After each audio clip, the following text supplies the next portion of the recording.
नमस्कार साथियों, मैं हूं राजीव कुमार। आज बात करेंगे जवानों की। हमारे देश में ये क्या हो रहा है, जब जब चुनाव आता है तब तब हमारे 10-20 जवान शहीद हो जाते हैं। ऐसा क्यों होता है?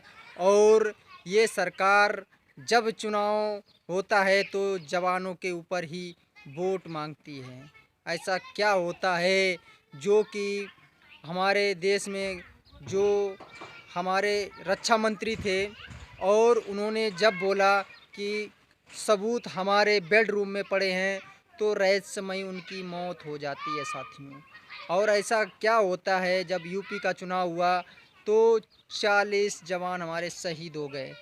अभी बंगाल का चुनाव चल रहा है, हमारे 10-20 जवान शहीद हो गए हैं साथियों। ऐसा क्या हो रहा है? जब जब चुनाव होता है तब तब हमारे जवान शहीद हो जाते हैं।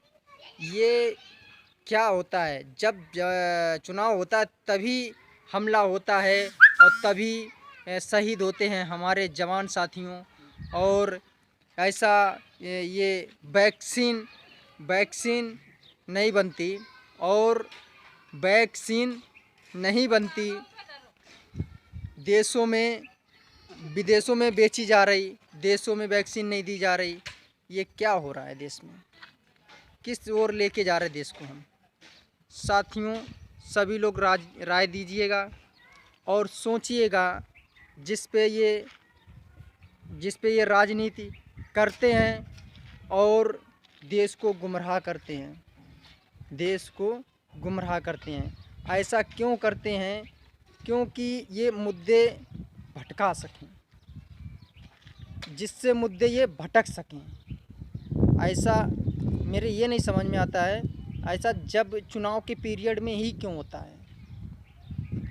पहले देखो, अभी जवानों को रहस्यमयी द्वारा से अंदर प्रवेश करने का मौका दिया जाता है। जवान हमारे फंस जाते हैं और फिर शहीद हो जाते हैं दोस्तों। ऐसा क्यों होता है? इसकी जानकारी उन हमारे दुश्मनों को पहले कैसे हो जाती है? मोदी जी कहते थे पहले कि ये हथियार कहाँ से आते हैं इन लोगों के पास। आज मैं मोदी सरकार से पूछना चाहता हूँ कि ये हथियार इनके पास कैसे आते हैं?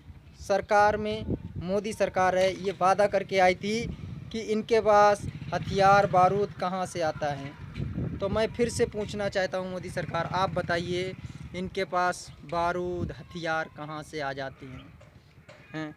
ये तो सरकार बनाती है हथियार, लेकिन इनके पास कैसे पहुँच जाते हैं?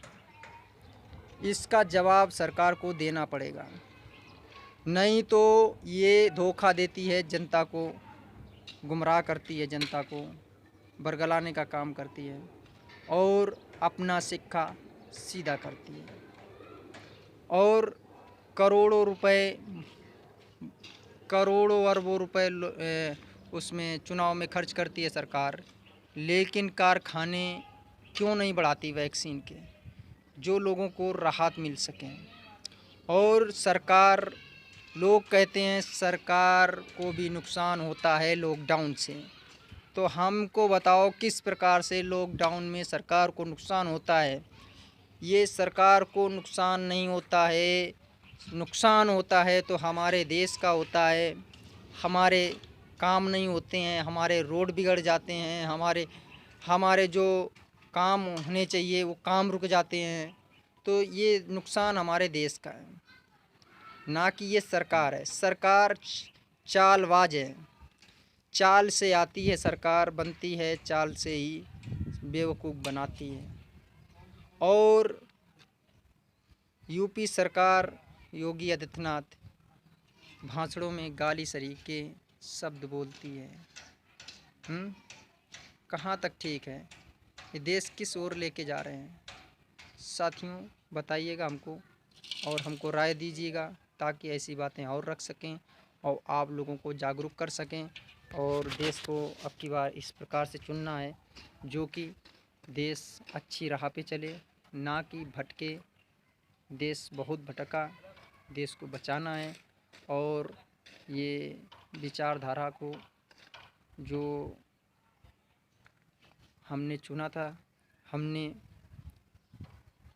मोदी जी को चुना था, लेकिन मुसीबत को नहीं चुना था। हमारे सामने जब मुसीबतें आ रही हैं तो बहुत सोच समझ कर आगे लेना है और आगे बढ़ना है साथियों। जय हिंद, जय भारत। हमको दीजिए इजाज़त, राजू कुमार को, आर के न्यूज़ 24 को, आर के न्यूज़ 24 को कीजिए सब्सक्राइब और लाइक और कमेंट। अपनी राय दीजिएगा और हमको दीजिएगा इजाज़त और हम आगे इस वीडियो को आगे बढ़ाइएगा। जय हिंद, जय भारत।